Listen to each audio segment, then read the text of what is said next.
شناسا T V news کے ساتھ میں ہوں کیسر دلاور جدون. شامل کرتے ہیں نیوز اپڈیٹ. ٹیکسلا پولیس کی بہترین کارکردگی. ٹیکسلا میں مصلحتی جرگے میں فائرنگ سے جاں بحق ہونے والے مسلم لیگ نون کے سابقہ کونسلر ملک پرویز اور زبیر ٹھیکیدار کا قاتل گرفتار. ہم آپ کو اپڈیٹ کرتے چلیں کہ گزشتہ برس ٹیکسلا میں مصلحتی جرگے میں فائرنگ سے 2 شخص جاں بحق ہو گئے.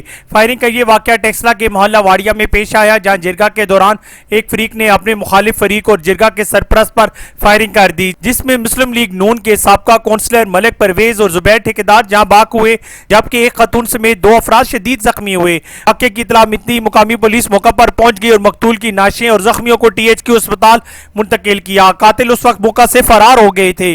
ٹیکسلا پولیس نے اس دور قتل اور اقتدام قتل کے مقدمہ میں انتہائی مطلوب مجرم عظمت خان کو گرفتار کر لیا. SDPO ٹیکسلا کی زیر نگرانی SHO ٹیکسلا اور دیگر تفتیشی افسران پر مشتمل ٹیم نے جدید سائنٹیفک طریقہ تفتیش سے مجرم کو گرفتار کر لیا.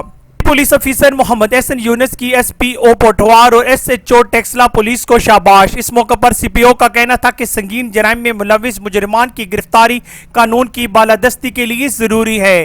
کیمرامین ٹیم کے ساتھ کیسر دلاور جدون. شناسا ٹی وی حسن عبدال. ہم رکھتے ہیں آپ کو علاقے بھر کی ہر خبر سے باخبر. مزید باخبر رہنے کے لیے ہمارے YouTube چینل سبسکرائب کریں. سبسکرائب کے لیے ویڈیو کے نیچے لکھے سبسکرائب پر کلک کریں اور بیل آئیکن دبا دیں. شناسا ٹی وی رکھے آپ کو ہر خبر سے باخبر.